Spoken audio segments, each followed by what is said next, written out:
লাওয়াছড়া জাতীয় উদ্যান সম্পর্কে 12টি গুরুত্বপূর্ণ তথ্য। ১। অবস্থান। এটি বাংলাদেশের সিলেট বিভাগের মৌলভীবাজার জেলার কমলগঞ্জ উপজেলায় অবস্থিত। ২। ঘোষণার সাল। ১৯৯৬ সালে লাওয়াছড়াকে জাতীয় উদ্যান হিসেবে ঘোষণা করা হয়। ৩। আয়তন। উদ্যানটির মোট আয়তন প্রায় ১,২৫০ হেক্টর বা ১২.৫ বর্গ কিলোমিটার। ৪। বনের ধরন। এটি একটি উষ্ণমণ্ডলীয় চিরসবুজ বন। এখানে গাছপালা সারা বছর সবুজ থাকে। ৫। উদ্ভিদের বৈচিত্র্য। এখানে ১৬৭ প্রজাতির উদ্ভিদ আছে, যার মধ্যে অনেকগুলো ঔষধি গাছ। ৬। বন্য প্রাণী। এই উদ্যানে উল্লুক, মায়াহরিণ, বানর, কাঠবিড়ালি, সাপ, গুইসাপ সহ ২৪৬ প্রজাতির প্রাণী পাওয়া যায়।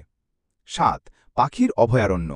এখানে প্রায় ১২০ প্রজাতির পাখি দেখা যায়, যার মধ্যে কিছু বিরল ও সুন্দর প্রজাতিও রয়েছে। ৮। উল্লুকের আবাসস্থল। এটি বাংলাদেশের উল্লুকের অন্যতম প্রধান আবাসস্থল হিসেবে পরিচিত। ৯। আদিবাসী খাসিয়াপল্লী। উদ্যানের ভেতরেই আছে খাসিয়া সম্প্রদায়ের গ্রাম, যেখানে তারা পান চাষ ও ঐতিহ্যিক জীবনযাপন করে। ১০। পর্যটকদের জন্য ট্রেল। পর্যটকদের জন্য বিভিন্ন রুটের ট্রেল বা ভ্রমণপথ রয়েছে, যেমন ৩০ মিনিট, ১ ঘন্টা ও ৩ ঘন্টার পথ। ১১। ইকো ট্যুরিজম কেন্দ্র। এটি একটি জনপ্রিয় প্রাকৃতিক পর্যটন কেন্দ্র এবং ইকো ট্যুরিজম স্পট। ১২। পরিচালনা ও সংরক্ষণ। এটি বাংলাদেশ বন বিভাগ এবং নিসর্গ প্রকল্পের আওতায় সংরক্ষিত ও রক্ষণাবেক্ষিত।